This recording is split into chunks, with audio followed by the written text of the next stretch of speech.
Hello, everyone, and thank you for joining us today on Polywine, where we like to take a deep dive into stories pulled from the media and have a fun time while breaking it down. I'm Jillian, and let's get into it. So, happy Friday. We're going to do a Friday night recording tonight, and pajamas, comforts of studio, and let's get into it. So, I'm excited to bring you a couple fun stories, but there is one major topic I really want to get into, and it is this amazing gem of a documentary that has come out on HBO Max. So, let's get into a few little things and go right into it because I am dying to break it down for you. So, this past week, both the candidates are on the campaign trail. We have 66 days left until the election. And as we know, Harris and Trump are getting ready for the September debate. ABC is hosting, and 66 days to go. So time is ticking, and we are down to the wire. It'll be here before you know it. So if you're not ready, go do your research and find the candidate that works best for you. We are in the time crunch. And also this past Wednesday on the 28th, was the start of the Paralympics in Paris. And I don't know if you had an opportunity to watch that. The opening ceremonies were nice. The weather was much better for the Paralympics opening ceremony than it was for the Standard Olympics. But if you haven't watched it, I highly recommend that you watch the Paralympics. His athletes are absolutely phenomenal. I was watching yesterday, they had some swimming. I was also watching this incredible game called wheelchair rugby. It was awesome. Absolutely awesome. There was archery coming up. It's so incredible to see these hurdles that these athletes have overcome and how they've adapted to their sport. It is just absolutely incredible to watch. So I highly recommend that if you have an opportunity to watch the Paralympics and please support those athletes, then please do so. It's well worth it, and I promise you will not be sorry. The games are intense. It's so intense. When I was watching wheelchair rugby yesterday, it was just so good. It was so good. So there's that. So I also wanted to get back. Let's get into some of our Bravo world. So a little bit of interesting things. Tom Girardi was actually found guilty this past week of, I believe it was 4 counts of wire fraud and embezzling up to like around, I think they said in the article it was around about 15 million. So I was reading the Times, I was reading the Guardian, and I want to say it was around, I think it was like 15 million that they thought that was worth him, that he had embezzled. It's just wow. 85 years old and was convicted up to possibly, I don't think he's been sentenced yet, but possibly up to like 20 years in prison. Um, Interesting that he is living in a senior living facility. His doctors say that he has dementia. Interestingly enough, the court found him competent to stand trial. I was going back and reading some of the previous articles when the court found him competent to stand trial, and they said the judge had said that they felt that he was exaggerating. Girardi was exaggerating the conditions of dementia, and therefore the court felt that he was competent to stand trial. He did, and after a 13-day court case, he was found guilty. So, guilty. Erica, on the other hand, that is his estranged wife. She was not in that court case. She wasn't even mentioned. So she has nothing to do with that. That is separate from her. And again, they are estranged. But wow, what a fall from grace. I mean, the Aaron Brockovich hero of the story was this attorney, and now what a fall far. Jesus, I can't even talk. Far fall from grace. So Tom Girardi, guilty. So now moving over to a little bit of other Bravo stuff. We have the Real Housewife of Salt Lake City. Their season premiere trailer dropped, and Monica's out. We have a new friend but it still looks like it could be. It has potential, maybe a little bit of potential for a good season, but we shall see. Monica definitely brought the drama and the extraness of it all, so we shall see where it'll stay this season. Now, moving over to Dubai, what happened this past week in the Real Housewives of Dubai? So, in the Real Housewives of Dubai, uh, this whole story with Sarah and her son, the fact that they just gloss over it so so easily in this whole potential kidnapping with the nanny, and she was covering the cameras up for 6 months and having random strangers and men come in the house and drink alcohol, and the fact that they've just made it such a small side story, I find to be weird because I mean, this is scary. Maktoum is so cute. Her son is absolutely adorable and seems just so sweet. Um, and the fact that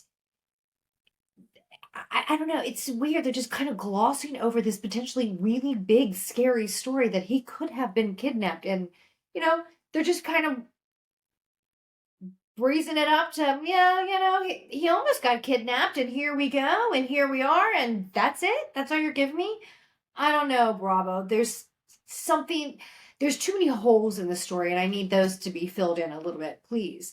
Also, I've got Carolyn Stanberry. Her mom is visiting. Sergio's still wanting the baby, but it seems like they are in a good place. And I'm glad that Caroline's got the heat off her a little bit. She went on her apology tour. She's apologized to everybody, and it does seem sincere. She's apologized to Lisa. She's apologized to Ion. She's apologized to. I mean, I think she's apologized to Aaron. She's apologized to Stan or Carolyn. The other Carolyn. She's apologized to oh my God, Talene and Sarah. You name it, she's apologized to. And Saba, I love Saba. Is Saba going to be a friend? Is she going to be more than just a friend of next year? I hope so, because Saba's kind of great, and I like her a lot. She adds a little bit. She's a good kind of support friend. She also likes to sit back and take it in. She's also has mentioned that she's quite the fan of Stanberry, and now as it has been released out in kind of the social media Bravo culture kind of world, that Saba and Sarah, who were business partners, have had a falling out. So we shall see where that goes. But if Saba comes back next season, and I really hope she does, uh, I'm sure that that will be a major story of the show, and that should be actually a really good story. So I want to hear that one. Um, Caroline, she's really going through something. I hope things are getting better with her. Stanberry's fine. I'm talking about the other Caroline. Yeah, she's I don't know.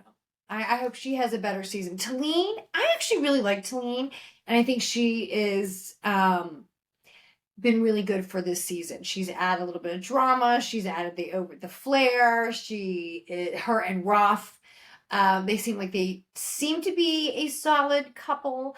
I like them as a couple. She seems to, you know, she's got a power play, I think, on the show. Her and her husband are, like I said, a successful power couple. She seems to be well established in Dubai. His family is obviously very, very well established in the developer real estate world in Dubai. I mean, she said that him and his family help build half of Dubai. She's very entertaining. I kind of like her. She's funny. She says some funny things. I like how her and Stanley are getting together. But Karen Brooks, I understand she's really stressed out. I understand, but I hope her and Talene get back together, because they do seem like they have a good friendship and have had a friendship, and they have a great history together, and I bet they have a lot of fun. I bet those two have some serious partying together. So it was unfortunate to see them out, but Lisa, I'm really having a hard time with Lisa. And Lisa, I like you. You are beautiful. I think that you are very driven. I think your kids are just absolutely gorgeous and so cute. I like that your mom's coming here to help. I feel like I'm seeing some cracks in the foundation and the relationship between Lisa and her husband, Rich. I don't know. Maybe I'm looking too far into it. Maybe I'm been watching Bravo for too long and am a little jaded by all of it. I don't know. But I feel like we're seeing some definitely cracks in that relationship. Maybe I'm wrong. I don't think I am, but maybe I am. I feel like I'm definitely seeing cracks there. And when at the dinner, so they all get together for this staycation. They're going to go to like this 7-star hotel in Dubai, which there are two, as Talene points out, 7-star hotels. They're going to play golf, they're going to have dinner, and they're just going to enjoy themselves and have a good time. They're not going to be too far away in case there's any emergency and they get called back with their families, but it's going to be a good time and high end. So that's what they're there. That's what we're here for, to watch as viewers, and that's what they're giving us. And so they know their assignment. So I like it. Well done, Talene. So they go to this hotel. They all play golf. I'm kind of over the golfing excursions. I've seen them all on every season, on every spinoff, on every franchise, and I'm done with the golf. Can we please be done with the golf outings?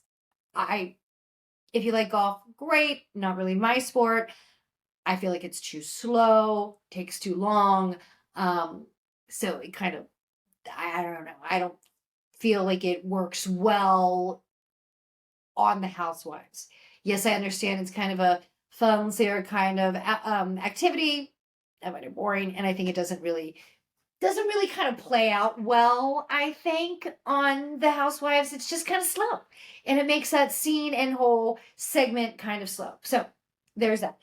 But they do golf, then they all hang out, and then they want to go out to this really nice restaurant at the hotel. So they all get together, they get dressed up, everybody's coming in, they look gorgeous, and it's the couples. I mean, it's the husbands are there to enjoy this experience with their wives. So they're all there, all the couples, and Talene and Lisa get into it again. And Talene was even saying, well, Lisa, you're coming out kind of harsh, and I find it interesting that you're giving me a hard time for being harsh, but you forget when you are not the most well behaved and when you tend to get a little loud and a little bit kind of out of control. And Lisa was getting like really hyper defensive about it, like really, really hyper defensive about it. And she started getting loud and started getting mad and was really kind of reactive in her emotions. And even Ion was like, look, I want to support my friend and be there for my friend. And I adore my friend, but I don't want to call her out in front of everybody because our husbands are here and we can't really kind of act like this when our husbands are here. And I get it. And I mean, Ion was right. And you could even see like the husbands kind of getting comfortable, like, oh, yeah, let's keep it moving. Or let's kind of maybe wrap this dinner up. And you can even see Lisa's husband, as Lisa was kind of losing control of the situation. He was like, Lisa, let's let it go. Let's drop it. Like, enough. Let's keep moving on. Just drop it. Let's just drop it. And you could see like he was getting really annoyed, and he would definitely look like he was very uncomfortable in the situation. And I feel like we've seen that quite a few times this season. Like, we've only met Rich a few times the last season, and it was very brief and short, if I recall correctly. But this season, we're getting to know him a little bit more. He's been around a little bit more, and he just seems like he's over it, like really over it. It doesn't really. He tries to come off as a nice, doting husband, but he just, I don't know, like he comes off a little cold to me and very forced and kind of fake.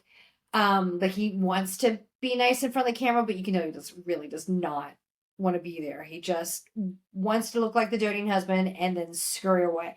Like when she was calling him when they were in Bali, and she was upset after her and Ion got into that fight, and he was at the pub with his friend. She's like, what are you doing at the pub? You should be there with the kids. And he's like, well, my mom's there. My mom's actually home she came from London, England, wherever, um, to stay with us and help while you were on vacation. And so she's there with the kids. I, Everybody's safe and comfortable. So I have an opportunity to hang out with my friends. So that's what I'm doing. And you could tell that he did not care that she was having this fight. Of course, he had to pick up the phone as the responsible husband, but he was just trying to walk her off that ledge of the conversation so he could go back and hang out with his friends, because he just seemed so disinterested in everything that was happening. So Lisa, and the way that she's just overreacting, especially after she had that whole pop up with Amina Rowe and they were kind of giving her a hard time, which I just kind of glossed over that because I just felt it was dumb. It was a stupid argument. How they were giving Lisa a hard time about her in the Amina Rowe pop up, how she like kind of took over the look of that spa because she wanted to brand it with her name everywhere, which I have no problem with that. If she's having a pop up and she's trying to get her name up there, that's what you're supposed to do. You put your business's name everywhere, all over the place to get it out there. That's what you do. So I have no problem with that, Lisa. So, but the fact that they were coming after her with that, I thought was just really stupid. Whatever, in my opinion. But that was Dubai. But I just feel like next season, like, and there's still a fair amount more of the season to go, and you see them like leaving little breadcrumbs for the trailers leading up what's going to happen the rest of the season, and whatever that may be, because the season's already wrapped for their filming of it. I feel like they come back next season, and if Lisa is coming back, because I just don't think this has been a complimentary season for Lisa at all. She's going through it. Like, she's emotionally going through it. I don't know if it's the business. I don't know if she's having difficulties in her marriage. I do not know. This is my personal opinion, but I feel like there's some shaky ground there, and she's reacting to it, and she's spiraling a bit, in my opinion. And I feel for her. I really feel for her. And I feel like she's kind of has that reaction where she feels like she's backed up against the wall and she's just overreacting to kind of get out of that uncomfortable situation being pinned back. But it's not looking well. And if she does come back next season, I feel like we will hear a little bit more what was going on, because it she doesn't like she wasn't I don't think she was ever like the cool, calm, and collected individual anyway, but she seemed more so last season. I don't know if she's trying to bring it more because I don't know. I don't know if she's trying to bring it more this season because she feel like she kind of stood out last season, so she wants to. But I don't know. I don't want you to pull like a Danielle, or was it Heather from the of Salt Lake City. She was the likable one the first season, but I mean, that really went to her head and her ego blew up. And now Heather's not very likable anymore, in my opinion. In my opinion. Um, I think that's happening to Lisa, unfortunately. So, but I still like Caroline Stanberry. She's quirky and witty. She's on the fence. Does she have a baby? Should not have a baby? And her and Sergio seem to be having a good time. And I think each episode you're seeing a little bit more of kind of the cuteness of what is the relationship between Sergio and Caroline, and it seems to be working right now. I mean, wow, Sergio really goes over the top for her birthday. Oh my god, like, wow. I mean, doesn't everybody want something like that? But the relationships, you get a little bit more of it, and it seems to be like it's really cute. And I like it. I like those two together. And however long it lasts, and this is even what Caroline Stanberry says, however long it lasts, wherever it goes, we had fun while we did. And hey, that's what worked for us. So I like this too. So that's Dubai. But Lisa, when we left off this past season, this past episode, you were yelling, you were screaming, and you can just see your husband like recoiling, and that he was so uncomfortable. And yeah, so it should be next episode. I'm excited to see where I feel like there's going to be a very long talk by Rich with that British accent, so it's going to get serious really quick. And poor Lisa, I feel like you're going to get checked. So I'm sorry, girl. I feel for you because I feel like you're going to you just got yourself in trouble, and Rich is going to give you the British stiff upper lip. So I think that's what's happening to you next episode, and you're going to feel bad, and then you're going to be on the Caroline Stanbury apology tour. So that's that. So now that was Dubai. Now let's move over to the Real Housewives of OC. Okay, I feel like OC. I like OC, and I feel like they've been struggling for a couple seasons. Well, they have been struggling. They brought Heather back. Is Heather going to be the one that keeps people watching it? Not for me. Do I like Heather? I do like Fancy Pants. I do. And sometimes I even love to hate her because just the way that the air that she gives off about herself is sometimes you just kind of love to hate it. But I do like Heather. I do. And I think that she's really trying to be a little bit more relatable, to everybody. Like she's, in a couple episodes, she ate a hot dog and she wants to eat a hot dog and she wanted to play in the flag football on the beach, even though she didn't play, she rapped, but she still was trying to get into it. Like you see that she's trying to like acclimate herself more into these activities and more of the down to earth kind of, things that the women on this show do. But Fancy Pants is still Fancy Pants, and that's why like she's gonna do it her way. Even if she's gonna go to like was it last season when they went to the hoedown and she's covered in the head head to toe, Louis Vuitton when she was going to the barbecue restaurant. That's just Heather. And that's what we like about Heather. I'm really having an issue with Tamara. They brought Tamara back, right? Because the ratings, what I have understood, were really going down for a couple seasons. And you got rid of Vicky. Vicky is, I'm sorry, love her, like her, hate her. Vicky is the OG of the OC, and she is the original of all the housewives. And you don't get anything ever like Vicky, right? The whoop, whoop, whoop, the over the top hands, how do you have a minivan for a family van when she goes on the vacation, which is one of the greatest scenes ever of all time. And if you ever have a mom where you have to prepare travel for a large family, you understand that blowout meltdown moment. We've all been there on some capacity. And in travel with any family, everybody's allowed to have a meltdown.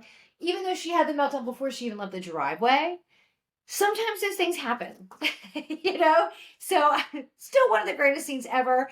Brianna, who doesn't love Brianna, the voice of reason, always, even when she was young. The son who, oh God, I miss Vicky's son. He was cute too. Michael, is that his name? But I love having Vicky back. Just a little bit of dose of Vicky has just been, oh God, it's like a dessert. It's not complete. The meal's not complete until you have a delicious dessert afterwards, or get coffee or something. That is what Vicky brings to the show. She brings the completeness, like a full comforting meal. Like she is the dessert or the coffee at the end of the meal. Love it so much. And I'm getting so upset that everybody's going after Shannon and Jen. Now, do they deserve a little bit? Okay, sure they do. Jen, hot mess. You are a hot mess. And Ryan, oh God, Jen. Everybody's pulling for Jen. Like Jen is she's got this story that you can understand. You can relate. Everybody for a certain age has had a friend kind of like Jen, right?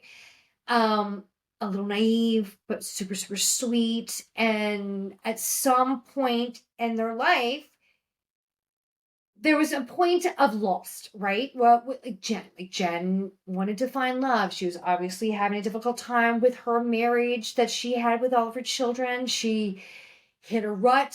She, found Ryan. She was interested in somebody else. She left her marriage for Ryan, which, oh God, poor Jen, who knew that just wanting to have a little bit of fun and attention would have blown up your whole world like this, but it did. So Ryan, who everybody knows is a little shady, and I don't know what he does. That story hasn't come out. It's this whole scandal with 16 million suddenly showing up in the account or not knowing the account and lawsuits, whatever. Allegedly with Ryan. It's very suspect, very suspicious, shady. That's Ryan. And unfortunately, Jen fell for it, and she ended up with Ryan. He seemed flashy and entertaining, and he said and did all the things that were attractive to her, and she took the bait. Sorry. And she's stuck with him now. She's stuck with him now. And then she has so many kids. And the kids just seem like they're going through quite some challenging things well with the divorce and the money problems, and Jen just seems lost. And it does seem like Ryan's trying to get her on track a little bit, but he is a hot mess as well. And don't even get me going on his clothes. What's happening there? What's happening there? That's a whole mystery. His wardrobe. I mean, it's loud and it's splotchy and it's a lot. Poor Jen just seems so sweet, but so naive, and it's really hard to watch her go through this because you can tell like she really loves this guy, and even when she has those doubts, like, oh my God, what did I do? Like, is it worth it? You can tell she's just kind of desperate. She's lost. She's looking for help, and she's like, well, this guy's really good to me, and he's treating me well now, and he's providing a roof over my head for myself, my pets, and my children. Like, I can't walk away. Like, I've messed up so much. This is all I have, and that's so sad, and just it's tragic, and it's unfortunate. And so everybody, I think there's that empathy and compassion I feel for Jen on that, even though Emily's going after it. And I feel like this past week in the episode was a really good episode because Jen called Emily out on that. Well, you obviously are kind of driven by money, and that's how you view me as not having it. And Emily's like, look, I grew up with nothing, and I'm just kind of super sensitive to these situations because you're being naive and not trying to figure it out and do the work and figure out how to put yourself in the right track, in the right direction to get yourself back and to better yourself. But you're actually falling right back into the same pattern and letting this guy take care of you and try and rescue you and save you. And you are possibly setting yourself up for failure again. Even though her and her ex had a long marriage, he did that. He took care of her, took care of everything, the finances, the money. I mean, like, this girl, ever since her ex has been out of the picture, like, everything's crumbling and falling apart, and you just gotta really feel for Jen, like, because she does seem so sweet, right? She just seems such like a nice girl, but but I understand that Shannon really messed up, right? She got a DUI. She's humiliated. She's ashamed. She did it in front of the whole world. She's now she's got Alexis Bellino dating her ex, following her around. I mean, it is very, they say on the show it's very single white female. She's dating her ex, Johnny J. Now she's got a golden retriever, just like Archie. By the way, Archie's the cutest dog I've ever seen on the planet. If that dog isn't in commercials, he should be. Get that dog an agent. Shannon, your business might be doing not so well right now, but maybe Archie can win it for you because that is the cutest freaking dog I have ever seen. And every time I pan to that dog, he's so cute. But I really do not like how Tamra is coming for her. And that's where, Vicky, you are shining. You are the best of the best of the best of friends. You are ride or die. there is a cat trying to come in my studio right now. So just so you know, hello. That's the comforts of our studio, is that I do have some pets walking around, and I close them out. Here they are. They're trying to get in because they want to be part of the party. But it really upsets me. And that's where, like I said, Vicky absolutely shines. She shines. She is ride or die for Shannon right now. And we've all messed up at some point. Whatever it may be, at some point, we've all really messed up and have been embarrassed of our behavior. Whatever it may be, even if we just lose our temper for a moment. We've all had those moments like, oh my God, I can't believe that I'm embarrassed. And I'm glad you've got Vicky right there. And Tamara, I mean, I gotta say, please bring Vicky back full time. And I don't even care. You can bring, I don't want Alexis back, but you can even bring Alexis back. But I think Tamara's got to go. There's a toxicity, and I've said this over and over again, that Tamara is bringing back. And okay, sure, I like Tamara. Tamara can be fun, and Tamara can be wild, and Tamara can really like to party, and that's what was really great about the Tracy Amigas, right? But she, I can't stand her right now. And I can't stand her. The way she is just viciously going after Shannon, who once was your friend. And as you point out in this past episode, that when she was talking to Shannon and they were going, she was like, so is Johnny actually going to go through with this lawsuit? And she's like, yeah, he's suing me. And you recognize the fact that how awful, emotionally painful, and stressful and financially taxing going through a lawsuit is, because you did that once before with Shannon, with Alexis's ex, and then it happening again with somebody else affiliated with Alexis, Johnny J. Now, again, this all happened pre-Alexis dating Johnny J.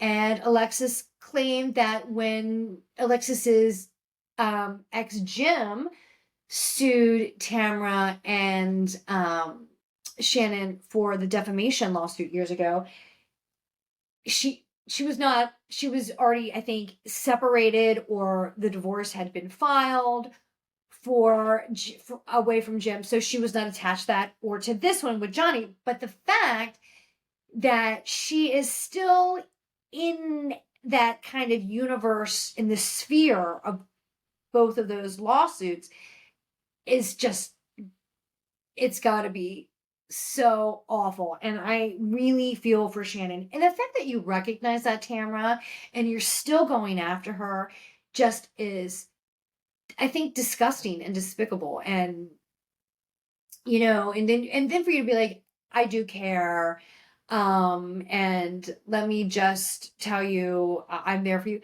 Bullshit, Tamara. Bullshit.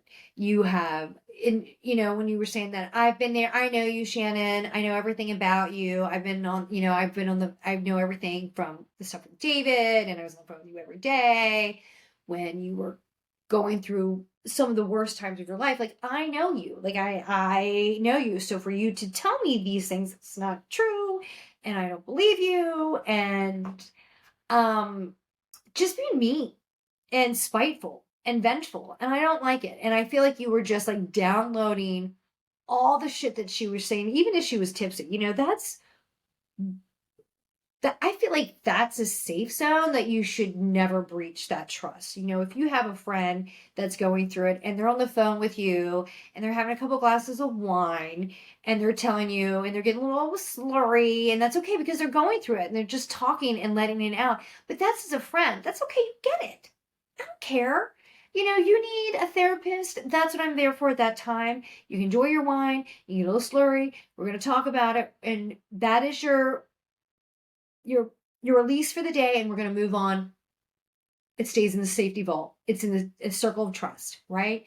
That should never leave it. But Tamara, I feel like, was downloading it and saving it to a folder so she could use it a different day. And that pisses me off. That's not what a friend does. That's not what a friend does. And Tamara, that's what you were doing. I didn't like it. I did not like that. So I think that's absolute yes. So now there was another part of OC that was bothersome to me as well. And that was the Traitors. Now, I like the show The Traitors. I think it is a great game. I love Alan Cummings as a host and how he brings his sarcasm, that Irish sarcasm, which is so fantastic, and also the costume changes, the design, the fashion, the flair. I love all of it. I do not like that they brought Teddy Mellencamp back. Never been a Teddy fan. Didn't like Teddy on Beverly Hills. I was just fine when her contract was not renewed because I didn't think she really brought much. And I think the only reason she was on for Beverly Hills as long as she was, her stretch, was just because of Kyle, right? Isn't Kyle, I think Kyle's also a producer on that show. And I think that's really the only reason that Teddy was even on it for as long as she was. The first season, okay, she's John Mellencamp's daughter. Let's see her story. Maybe a second season. Anything after that, in my opinion, I feel that she got the Kyle pass. She's friends with Kyle, therefore she got to stay on with Kyle. That was my opinion, but I never thought she brought much. But her and Tamra have a podcast together, and they do their dirty work. And even Vicky was like, "Well, that's Tamra's minion, so of course Teddy's going to be there." And the scene when Teddy walks down and says, "Hello, housewives," and Vicky. And first of all, this is the moment where I said, I like Heather. That second was a perfect moment between Vicky and Heather, who were underneath the coat together, trying to stay dry out of the rain. And when Teddy said, "Hello, housewives," and Vicky's like, "What a fucking bitch," and Heather's like, "That's rude," and Vicky's, "What a fucking bitch." That scene was so great and iconic. I hope that scene turns into many, many memes because it should. It's great. It's amazing. And it's just awesome. But that scene like that, that's where Heather shines. And that is the scene why we love Vicky. What a fucking bitch. And then of course Vicky goes off on her cameo and about Teddy and all this stuff. And I am Team Vicky on that one. I love it. And so that whole Traitors thing was just dumb, a waste of time. Honestly, I can't believe production you signed off on that and you even participated in it. I don't know. I don't like it. I didn't like it. I didn't think they should kind of like reenact some other Peacock show. Tamara, you didn't make it on the Traitors that long, so why relive it? You know, you got booted for a reason. But might I add, on that show, The Traitors, Tamara was right. She did pick out the Traitors quickly. And if I might add, going back to the first season of The Traitors, Brandy Glanville, who I actually really like Brandy, and she was also voted off pretty early, she spotted out the Traitors right away. Right away. So, you know, you can say what you want, but some of the women, the Bravo women from the Housewives, they know a traitor when they see one and they can spot it a mile away. So even though either one of them didn't last long on the show, the other teammates on the cast knew that they had to get rid of them because a housewife knows a traitor when they see one, so they had to get them off. So that was really good.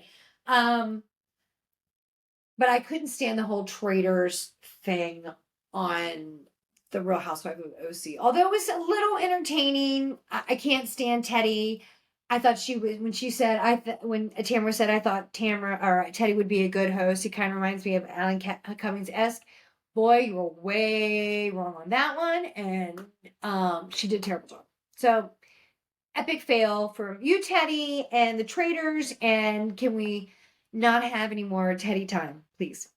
Get her out of there. She was asked, she was not renewed for a reason, and last night on the episode was just a reminder of why she's not asked to come back. Now, now that we went through the Bravo world, I want to talk about probably one of the greatest documentaries I've seen, or docu-series that I've seen in a while. It is so good, and it has been a gift of the summer, at the end of the summer, and that's HBO Max's documentary or docu-series called Chimp Crazy. If you haven't seen it, please go watch it. I know there's been a lot of talk about it in the social media world, TikTok, Instagram, you name it. Reddit, the Reddit recaps have been fantastic.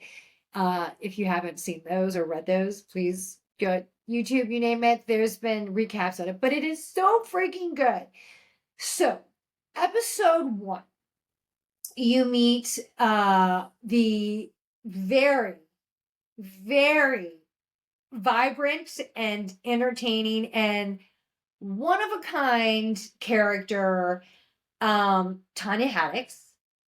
And she is being interviewed because she has taken over the care of the Missouri Primate Foundation that was once done by a chimpanzee, a primate, I guess, specialist you could call her, called Connie Casey. She had this primate, this chimpanzee foundation where she was selling chimps, exotic animals. She was housing chimpanzees, and she there for many years. She had what was called chimp parties, and some of her chimpanzees that she was raising was actually in movies and commercials, and was actually in a lot of Hallmark cards. So kind of famous, actors in the wild animal world. So what we get into episode 1 is you see how you see the stories about these chimpanzees, and you also see, like we were just talking from the traders, you see Alan Cummings. Alan Cummings did a movie in the 1996 with one of these chimpanzees that was in this documentary named Tonka. He did a movie in, like I said, 96, and please forgive me, the name of the movie has just escaped my mind right now. But Tonga had been in quite a few movies. I think it's Ed and Babe and some other movies and a ton of commercials. Super cute, adorable, and it seems like such a brilliant, brilliant creature. Just you could see when he would make a connection with anyone. And that's what Alan Cummings was saying. He was like, when I made this movie, that it was just instantly, there was just an instant attraction, an animal attraction to each other. Like he understood me, I got him, we really liked each other, and it was kind of like a love. And like anybody loves their pets, like you can see in the background, I love my pets. That when you love them, it's love, and the things that you'll do for love is just undeniable. And he was saying that when he was on the set, that Tonka was around the age, I think, of 5, which is really at the end of when you can kind of domesticate on some level a chimpanzee, because after that they become too wild, they're just too big, too wild. I mean, they're wild animals, and they become unsafe, right? Unpredictable, unsafe. Well, that's where they should really be in a sanctuary. But he was at the end, but he was just saying that just had such a great relationship, and when he would step on the set, you could see Tonka in his chair just wanting to get out and run to Alan Cummings so they could hang out, and the trainer would let him go, and they had such a great relationship. And he said that bond that I had with that chimpanzee Tonka at that time was just something so rare and special, and it just stayed with me. And even when I was filming this movie in Budapest, and I was having a hard time, and I seemed a little depressed. Somebody from the set of that movie that I did with Tonka, where he was painting this picture, they sent me that picture that Tonka did, and it just brought so much joy because I just had so much affection for this animal. And he said when I would ask about Tonka, since I had heard that Tonka was, no longer doing films, and the laws had changed where we could no longer have live wild animals do these movies. I had asked about Tonka, and I was told that Tonka was retired and living in Palm Springs. Well, come to find out at a later time that he found out that Tonka wasn't living in Palm Springs, which I thought it was so funny. He was like, every time I would envision, when I think about Palm Springs, you think old, gay, and chimpanzees. He said, so I always, anytime I'd go to Palm Springs, I would envision like running into Tonka somewhere, which I just thought was so funny how they had that kind of the reenactment of the chimpanzees and hanging out at a picnic table. So cute. But he's like, but then I actually found out that Tonka was living in this facility in Missouri, and I guess Missouri has pretty lax laws about exotic animals. And when I found out that he was not in Palm Springs, but he was actually living in this facility in Missouri, and it was pretty grim conditions that he was living in. And actually, PETA had stepped in and had received word that these conditions were quite dire. And how PETA was contacted is actually there was this volunteer that worked at this chimpanzee foundation that worked for this, I don't know if she was a breeder, but she was definitely an exotic animal seller or broker, Connie Casey. She's the one that had these chimpanzees, would sell them, and would also keep one of some of the baby chimpanzees. I think they said out of all the bunches that she would have every year, if they were babies that were, if they were any, I don't want to say a litter because that's not the right thing, a group of babies that were born, she would keep one and then raise it, and that would, that one would go for the chimp parties or for some from the movies, cards, whatever, that they would be working animals until that rule changed. So she was working for Connie Casey as a volunteer. She just loved animals and wanted to help. And when she actually started doing the volunteering, she realized that it was a very different experience and facility that she envisioned. And she said she actually didn't feel that the animals were had received the best care, and she felt it was neglectful, to sum it up. And she actually contacted PETA. She reached out to PETA. PETA asked her to record some footage of the enclosures, the facility, and send it to them, and she did. And PETA felt that the conditions were just deplorable. So they actually sent a motion to have the animals removed for animal cruelty, right? And so at that time, when PETA stepped in, there were seven chimpanzees that were living in this on this property, and one was Tonka. Now, where we meet Tanya is Connie Casey was the one who actually had this foundation. And you actually hear about how during episode 1, what the animals are doing for work. In the movies, they talked about Connie's ex-husband, Mike, who was the one that really she was kind of more into the selling of the wild animals and taking care of them. And also rescuing them at times, but he was the one that kind of came in and was like the stage mom, and wanted to promote them, put them in the movies, put them through this chimpanzee party, which just seems so bizarre to me. Why don't you rent out a wild animal to your child's birthday party or take them to the mall, or I mean, these are wild animals. Does nobody know what chimpanzees do? Do you not watch like National Geographic or Gorillas in the Mist, or did not, nobody understand what Jane Goodall went through? Like chimpanzees can be quite vicious to each other, and they actually can be cannibalistic in many ways. Like they eat each other when they are threatened or angry or whatever it may be, but they are known to eat each other. So, I mean, they can get quite vicious and primal to say the least. Oh my, I mean, wow. And highly intelligent and super, super strong. So I don't understand why anybody would want to have this at a party with your children. Does anybody remember back in the day, like Michael Jackson had Bubbles, the chimpanzee? Like, where's Bubbles now? What happened to Bubbles?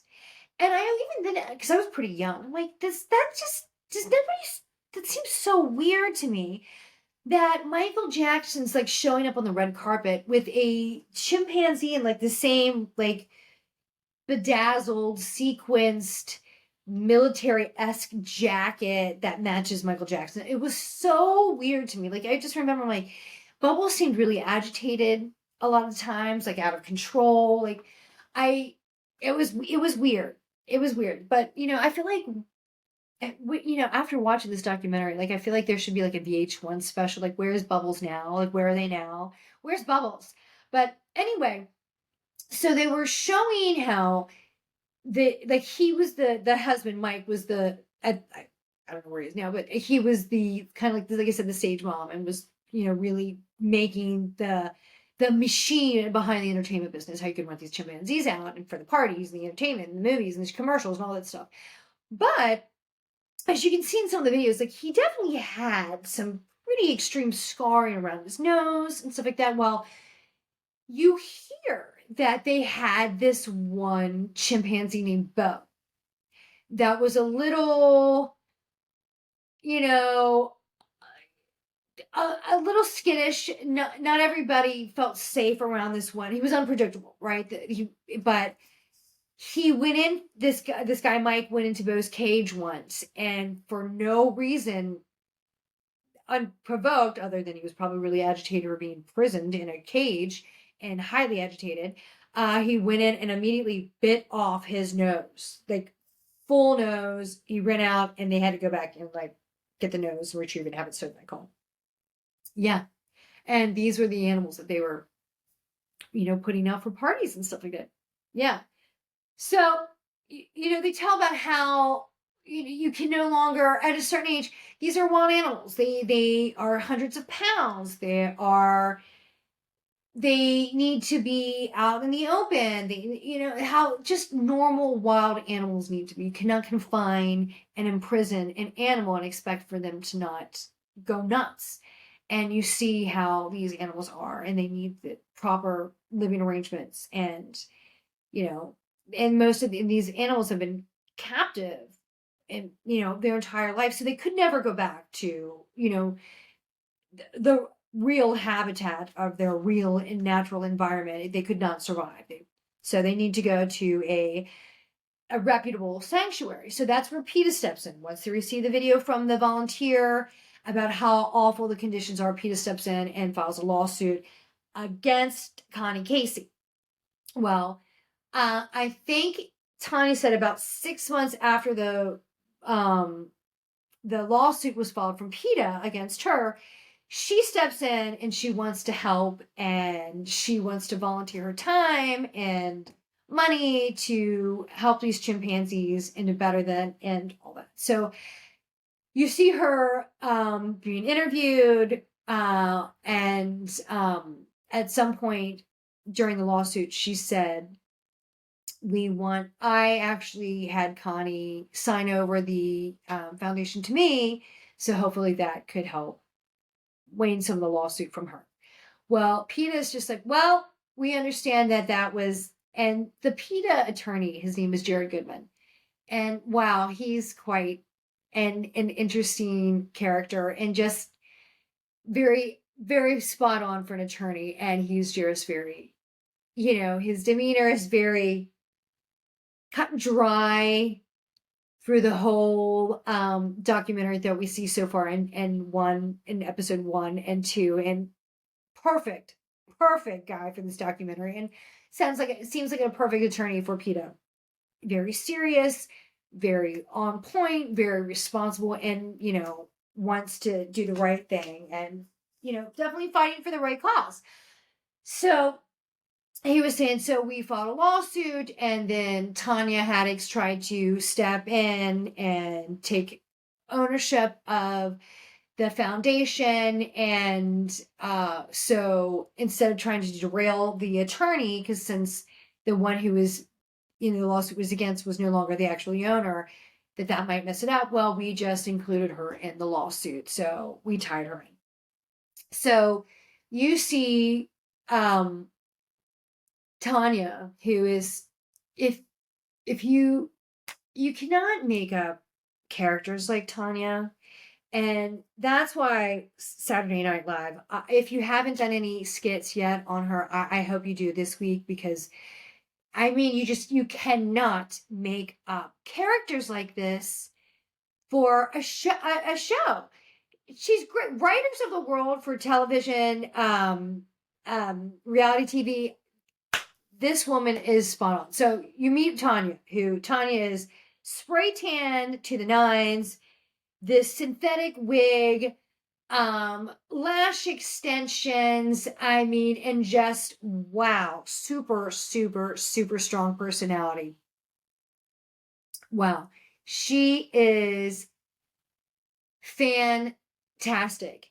And you see her talking about what's going in the lawsuit, and she's, saying, well, she, first of all, does not like the attorney. She has called him, Jared Goodwin, the attorney for PETA, Pee Wee Herman. She's called him a fucker. She's called him a bastard. The greatest line is she follows him on Facebook to see if his wife's left him yet, which is, by the way, I chuckled over and over and over again when I heard her talk about that, because it was just so good. She's great. And so she's talking about in episode 1 how she is fighting the lawsuit. She wants to keep ownership of the 7 chimpanzees that are still on the property, and she's fighting them to stay. So they said that if the first time when the lawsuit happens, they said they didn't want to take the chimpanzees right away. They offered for Tony to make improvements to the facility so it could bring it up to standard for the care of the chimpanzees. Well, they gave her a certain amount of time to fulfill those obligations. The time came and went, and they said that the improvements that she claimed that she had made fell way short of what was needed. So therefore, she was in direct violation of the court's order, and she was ordered to give up the 7 chimps, and she was not allowed to be in several miles of the facility when the animals were being confiscated, right? When they were being removed off the property. So you had the vets, you had the feds, you had local law enforcement that were moving the 7 chimpanzees. And I gotta tell you, this film crew that is recording this documentary, I mean, they didn't really even have to do anything. Like, you must see, like, on some of these shows where the TV crews they're right in the thick of it. They're running around. They're chasing people. It's intense. Like, they just have to turn the camera on and just go. I mean, this woman is such a character, and she just lets way too many things slip out of her mouth on air. So anyway, so she's all over the place, and so the camera crew installs cameras everywhere, all over the property, in the chimpanzee enclosures, because they want to see how the removal process of the chimps go. So you see it, and it seems to go very well. You see the veterinarians coming in. They are anesthetizing the animals for safe transport. I'm sure they're taking, tests and blood work and all that to see the care of the animals. And the animals are being taken off the property. And while they're being removed, you see Tiny walking into a casino. She's like, "This is my home away from home." So I guess that's what she's doing while the chimpanzees are being removed. Well, you see as the end of episode 1 where they are saying, well, the transfer of the animals was a success. However, there was one chimpanzee missing. Tonka. Tonka is missing. So they can't find Tonka. So now we go into the start of episode 2. I mean, could it start even better? So you start in, they're in the like this, I don't know, like it looks like a pedicure place, but I guess it's a med spa. So you see Tanya there, white cream, I'm guessing that's a numbing cream, on her lips, and she's in getting like a pedicure. She's getting a pedicure in a mani-pedi chair. You see her vibrating, her phone's just going off. And then you see in the next scene where she's getting injectables and fillers in her lips, and the phone's going off, and she's trying to talk to the guy that's like filling her lips up, and she's like, "You hear that phone? That phone's been like that all the time. It's it's lawsuits, it's the courts, and it's evidently." She's moved to a new place in Missouri. She bought another mansion, and she's starting her own like exotic petting zoo there. And she's have variety animals. And they're like, well, and the directors are like, well, how are you maintaining this lifestyle with it's very expensive with all the tanning she's getting done, all the wigs that she has, the fillers in her face, the eyelash extension, like that stuff costs money. Like when you start, you got to maintain, and that costs some serious money. And so to have that expense and then to have a brand new mansion and to maintain the expensive of all these exotic animals, the food, everything like that. I mean, like the guy's like, "How do you afford this lifestyle?" She's like, "Oh, well, I'm basically a courier and a exotic animal distributor. Like I buy and sell exotic animals for sale." And you hear a phone just going off for all these people going like, "Oh, I saw this capuchin, I saw this chimpanzee, and I saw that." Like she's a broker for exotic animals. I mean, which is crazy that she's allowed to do this because PETA's after her. Like there should be some, you know, I don't know. Like, I don't know. There should be some penalty, right? But she's free selling and brokering these animals. And so the attorney comes off from PETA, comes on the TV, and they're like, well, as of right now, we know that one chimpanzee is missing. It's Tonka. And as of now, we do not know the condition or the whereabouts of where Tonka is. So episode 2 is trying to find where's Tonka. Well, evidently, I'm going to summarize this here. She told the courts when they asked where Tonka was, the courts tried to set up a motion, and she submitted like they needed evidence of where's Tonka. So she submitted an email to the court saying that Tonka was deceased and he was cremated. So they asked for to provide evidence. So far all she had was just she provided an email. And the email was suspicious. It said that he was cremated at this certain temperature, which was set up alarms to the court because it was like 165 to 170 degrees, which as the attorney said, even your oven doesn't even cook anything at that. So that's not even a plausible answer to what happened. So then they go back to court because they have to produce something she has to produce some type of evidence of where Tonka is or his ashes or this. So so the producers are asking, do you have evidence of Tonka's ashes? She's like, oh yeah, I sure do. It's right here. And she pulls up this bag that looks like cocoa powder. It looks like cocoa powder. It has like a pinkish, powdery, chocolatey, it looks like cocoa mix. There's just no other way to say it. And she's like, yep, these are the ashes. So then they bring on this expert to court who this guy's like, I'm an expert on the decomposition of bodies and bones and this and that. I've done wars. I've done investigation in Kosovo, and he goes through his history. So PETA brings in this specialist to, for as a witness to say, this is what it looks like of evidence of animal bones once they have been cremated and professionally ground, and it should resemble this. And what Mrs. Haddix is presenting looks nothing like what she's claiming that the ashes are, looks nothing like what they should look like, and the story does not even add up to what should happen in the decomposition and the discarding of a chimpanzee. And this is what my evidence is, and it is complete contrast of what she is saying, or even trying to produce as evidence of ashes. So they're going through this court case, right? And it's interesting. So PETA files a motion again to produce evidence. So at the end, so during episode 1, you're seeing this whole song and dance about where is Tonka?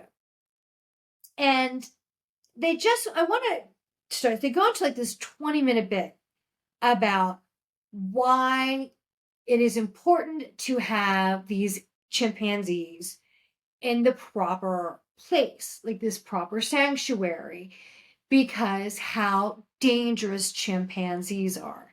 And as the attorney Jared Goodman says, as the most famous case where something goes wrong of a chimpanzee not being properly secured is of the terrible case about the well-known chimpanzee Travis, who attacked his owner's friend. And then they go into, I think it was 2009, just this, oh my God, the story was just awful about this woman who had this chimpanzee named Travis, who, who was not in any proper wild animal enclosure or facility, anything like that. He was living in a home. He had a cage in the home, but was living total freedom in a domesticated situation, like in a home, in a residence. And he eventually was not, he was older and he was losing his mind and he was depressed and he was basically being imprisoned in his home because he had gotten out a few times. He was deemed, dangerous to the surrounding town. The mayor stepped in and said, if anything else happens with this chimpanzee, you're in trouble. They even had, they enacted these rules called the Travis laws or Travis rules in Stamford, Connecticut, because the chimpanzee had gotten out a few times, caused, clogged up traffic for hours, mayhem. So, I mean, they'd had some incidences and the town was really scared about what could have happened. So when Travis actually went nuts one day and attacked her good friend, who was also, a caregiver to this chimpanzee. So this chimpanzee knew this woman, Charlotte Nash, for a long time because she was a caregiver to him. And this chimpanzee got out and attacked this woman in just, oh my God, the most violent way. He ripped out her eyes, ripped off her nose, ripped off her jaws, and was eating her. I mean, the 911 call was so awful and horrific, and just the sounds. And they were interviewing the cop that showed up, who's met the cop, the chimpanzee, quite a few times, and showed up and when he said, when we pulled on the scene, the chimp came up to my squad car and was rocking it back and forth. And he said, next thing I know, he said, I pulled up my gun because I was scared. And he said, the next thing I know, he's like, the chimpanzee ripped off the door completely off my squad car. And he said, the next thing I know, this chimpanzee opened up its mouth and growled at me with these blood-soaked, dripping teeth. And he said, nothing was said. He was like, but it was like a mind connection, where he said, the chimpanzee said to me, in my mind, in this connection, like, please just put me out of my misery. And he said, I just opened a fire, started shooting at the chimpanzee, and the chimpanzee ran in and He said even the chimpanzee, after I shot it multiple times, it didn't even go down. It ran inside the house, ran inside its cage where it would later died. And even while this was happening, the lady was running around stabbing the chimpanzee, trying to get him all away from her friend. And that wasn't doing anything. And so, I mean, this lady was happy, was fortunate that chimpanzee didn't turn on her. I mean, after he mauled apart this woman. It was so awful. And I remember watching the interview. I don't know who it was. It was like 60 Minutes. I don't, I don't know, 2020. I don't remember who it was that did the interview with her after she spent months in the hospital. It was awful. I remember watching that interview and it was terrible because it was just so shocking hearing that phone call. So they talk about that case because it was so awful and so extreme, and just anybody who heard that, remembered that story, you will never forget it. So that story is just a reminder how violent these chimpanzees can be. They are wild and we cannot control them. And even though many people, become slightly delusional how cute they are, they become delusional that they can be safe, and that's not it at all. So they were just kind of reminding us how bad these things can get. So he was like, this is why we must find Tonka, because at this point Tonka can be a danger to others, and he's a danger to himself, and he can be a danger to Tanya, and she's not being rational at this situation. She's being very delusional. So they show at the end of the episode 2 that this was all happening during COVID. So this motion to produce this evidence, where is Tonka or where Tonka remains, kind of falls down, through this text chain that got back to PETA. Some psychic reported through hearsay, a friend of a friend, that she had heard Tonka was alive via this text chain, and she sent that to law enforcement, and that is what produced this motion to produce the evidence of Tonka, because they have now some type of evidence that he might still be alive.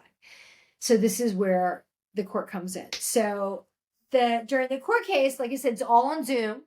This is during COVID, and so the judge is like, we're here today for this motion to see if Tonka's alive. There's some evidence that has been produced that Tonka may be alive, so we're here to see, is he alive?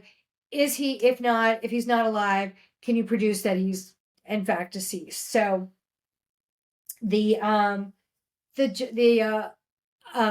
attorney for PETA was like, okay, we're here, Miss Haddix, can you, according to this message via text, it says that Tonka needed groceries and you were out getting Tonka groceries. So, according to this text, this would imply that Tonka is still alive.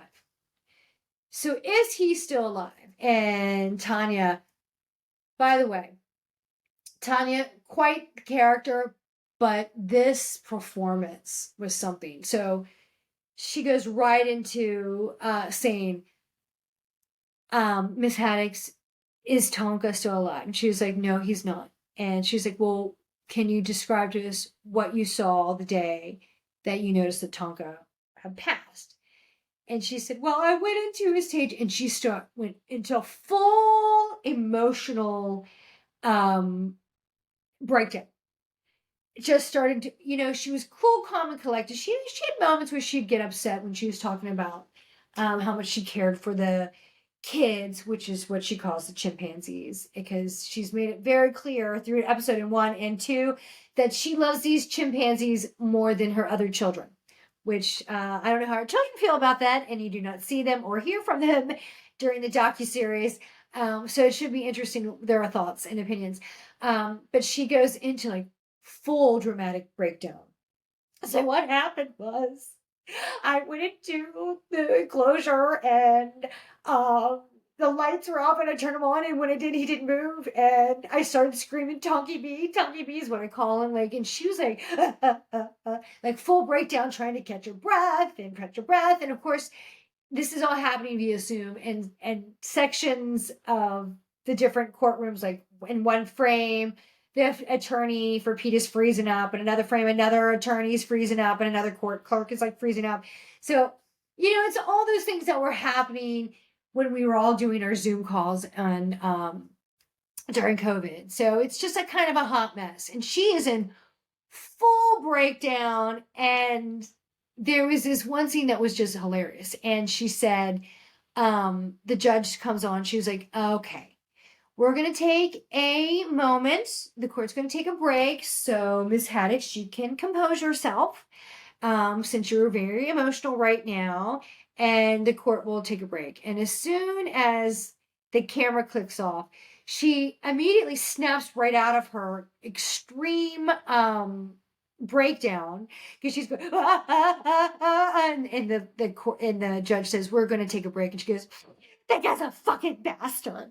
And the judge comes back on. She goes, Mrs. Haddix, we just want to remind you that your microphone is stolen. And I almost peed myself laughing, because, I mean, just how she can just turn it on and turn it right off when nobody's looking. So they come back, and the judge comes back onto the Zoom call, and she's like, so I'm just going to break this down. I'm going to be quite quick. My judgment is this. At this time, I do not have enough evidence to say that Tonka is alive, and I do not have enough evidence to say that he is deceased. What I do know is that Ms. Haddock is being untruthful and not representing herself honestly. So I just don't have enough evidence at this time to say he is alive or he is not alive. So until PETA can come back to me with enough evidence that supports that he is alive or he is dead, and she was like, and she noted with a little bit of shade, and I'm sure Mr. Goodman will, if there is enough evidence, that he will come back to me with another motion. But as of this moment, as of today, I'm basically dismissing the case because I have nothing. I don't have enough evidence. So you see her, Tanya, immediately just slam that laptop closed. She's like, we did it, we won. We did it, we won. And she, first of all, chunks that Coca-Cola sitting right next to her laptop. Like, I mean, like that is a victory beer or a glass of champagne. She chugged that Coke down as fast as she could. She goes up to her husband, who, by the way, who was the cremator of the body, and she says, we did it, we won. He said, we won for now. She's like, now we just got to keep them hidden. And you see the husband like look to the camera like, oh shit, she just said that out loud, and I hope you didn't get that on camera. Oh my God, like, oops, she just slipped. And that look that he just had when he saw the camera, they're like, oopsie. Yeah, that was telling. And then she picks up the phone and calls Connie Casey. Like, Connie, we won. They said we didn't have enough evidence. She's like, we did it, we won. And then she goes running down the stairs into her basement, into a giant room that has a cage. And sure enough, there's Tonka. She's hid Tonka in the house. And here's the thing, during the case, they're like, well, during the court case, she asked the specialist that, because I guess she's representing, Tanya's representing herself. She doesn't have an attorney. That's what I'm assuming, because you don't see an attorney.